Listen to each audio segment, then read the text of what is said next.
Got another review for you guys.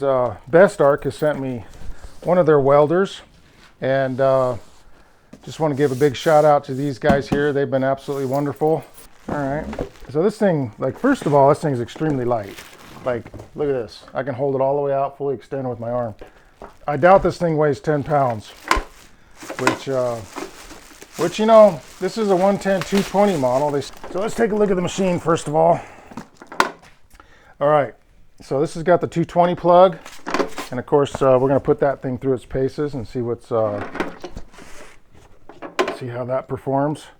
And we've got a stinger of about, okay, so we've got about a 4.5 foot stinger on this thing. Okay, so we got a ground clamp. Here's the little dongle that comes with that. It looks like we have a gas in, so this is a true MIG machine. This is probably where the spool of wire goes. And you know, here's something. This is a stinger for a stick welder. Looks like we have a hose for the MIG, and of course we have our ground clamp right here, and some kind of a multi-tool that's made for, I'm guessing, putting the tips on. So apparently this is the heat, plus, minus. Oh, I see. So this is the universal ground, and I think if you wanted to arc weld or TIG weld, then that's where this goes. But this is apparently, if you wanted to arc weld, this is the setup that you would use right here. And then of course you would clamp your ground on, I'm assuming anyways. We'll find out for sure. All right, so we're outside. We got this thing, it's all ready to go. We're going to be using the generator today because we're off grid, and we're going to see how this thing runs. I don't know if I mentioned it on my unboxing, but they do have this 110 220 dongle. The machine itself comes with this 50 amp 220 plug, which I'm probably going to be swapping out with I don't know if you can see that plug on my other welder. It's kind of like an RV plug, and so that'll fit into my generator.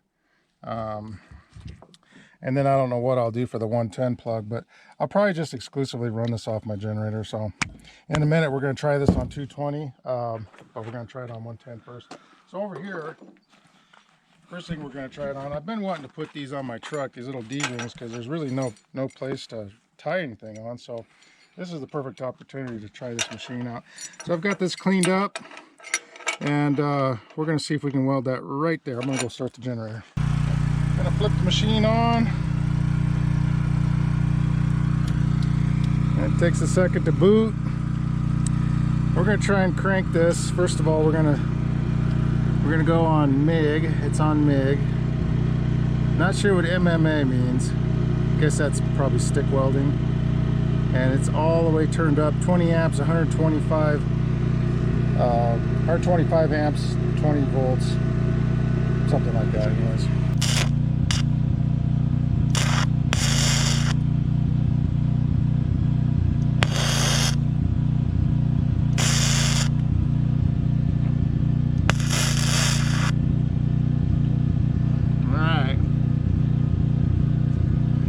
I don't know. Maybe, maybe not. Let's give it a shot. So I did fool around with this machine a little bit prior to actually making this one weld. It did take me a little bit to kind of figure out the settings and everything. And the settings are kind of a, you know, you just have one dial that sets the wire speed and the heat simultaneously. And it seems to work really good. I didn't have any issues with the wire feed. It looked like it burned hot. Let's try it out. Okay, so that time we got a pretty good weld actually. I'm kind of impressed with that one. This welder was actually very impressive. It had a very smooth arc, and it burned. I kept repeating the phrase, it burned surprisingly hot. I mean, you know, a lot of these 110 welders, they lack in heat, and this one did not. For its size and its weight, it really, really impressed me a lot. Okay, that's another nice looking weld. Okay,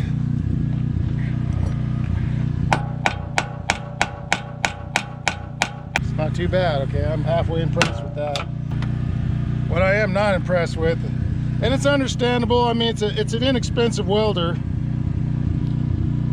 It looks like this tip on this torch is just about ready to give out already after just a few seconds of welding. It's already bent. So, but I mean, if this machine was only purchased just for the ability to weld flux core wire, you wouldn't really even need that. All right, here we go.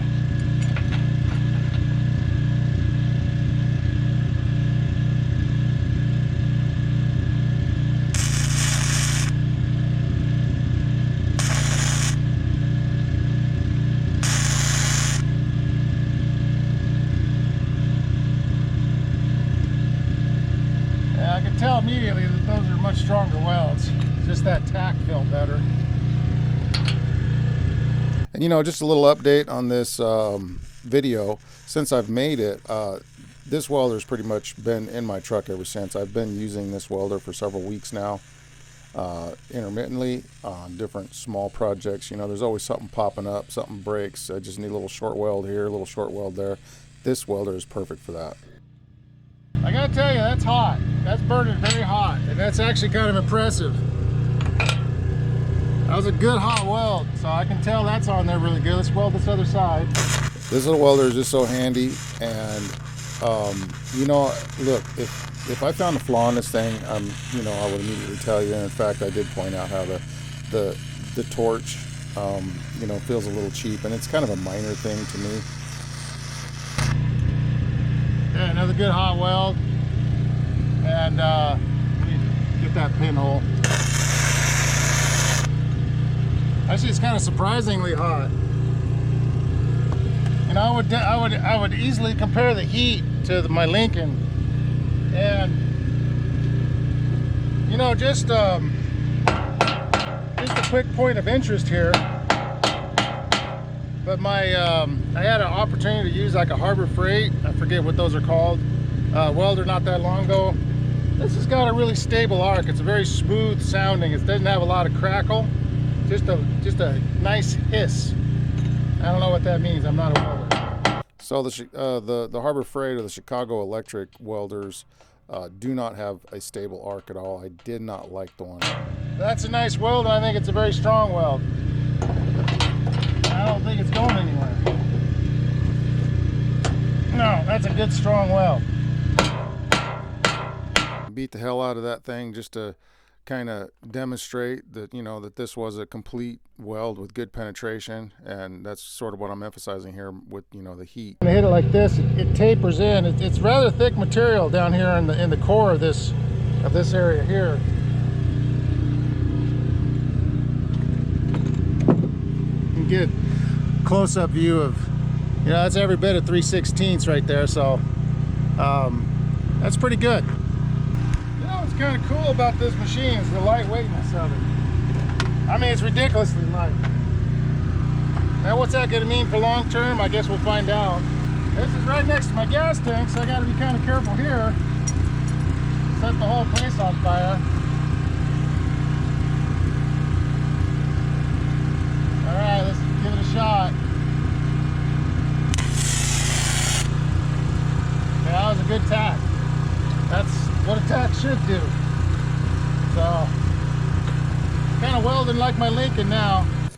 So honestly, the Chicago Electric welder, aka the Harbor Freight welder version of a cheap, you know, 110 welder, those things go for about $1.50. This thing sells for around the $200 mark, and for an extra $50 all day long, I would pay that and have it shipped. This is a far superior welder to the Chicago Electric.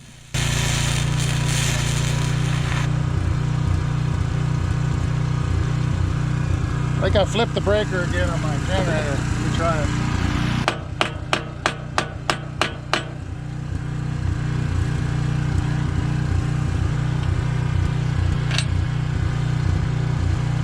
This thing did pull maximum amperage out of my generator, so I'm sure this thing's probably running right at 15, 18 amps, maybe even. And so it's drawing some serious juice to get these welds. But I can't wait to try it in 220, and that's going to be something I'm going to be working on here in the near future.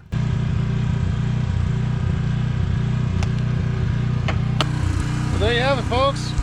Working pretty nicely.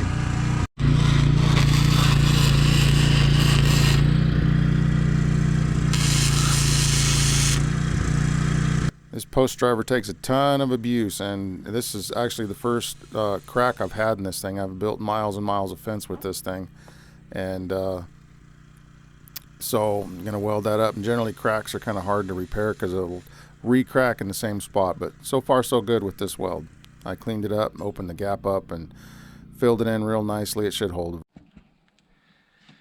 All right, so I guess my conclusion on this welder is it's not a half bad welder. I mean, it's got a very steady arc, and like I said, I don't know much about welders. I've welded with a Miller, my Lincoln, of course, and a Harbor Freight model as well, all kind of in the same category of welder.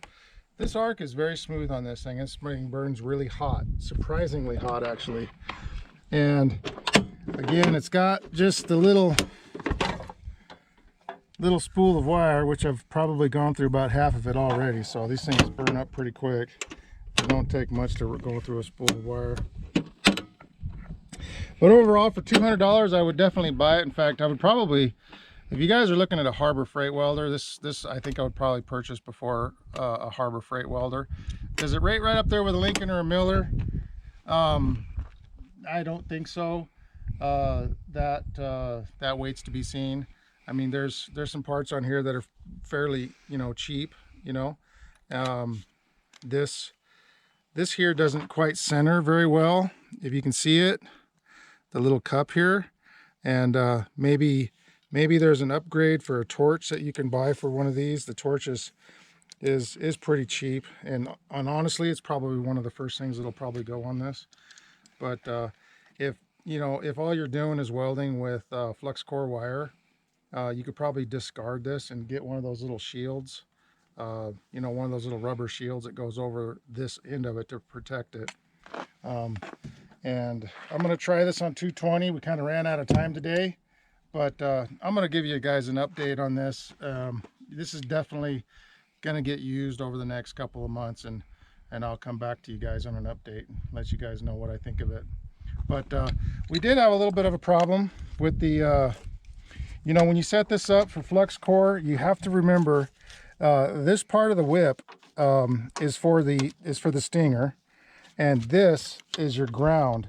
And you have to remember when you're using gas flux core wire that you have to positively ground your and I kind of forgot about that and had a little bit of trouble getting some decent welds right in the beginning. But once I got it figured out, it was fine. And I think you can switch that over if you'd like to stick weld, which it also did come with a stick welder. And all my stick welding stuff is in my other van, my other work truck that my son has. So we're gonna have to test this at a later date too. But I would imagine it would work pretty good. So that's it for now. If you guys would like to check out Best Arc, I think it's every bit of worth $200. We're going to put a link in my description below of this video, and you guys can contact them and purchase one of these welders through that link. And anyways, thanks for watching. Hit that thumbs up, subscribe if you haven't already, and catch me up on some of my latest videos. So thanks a lot.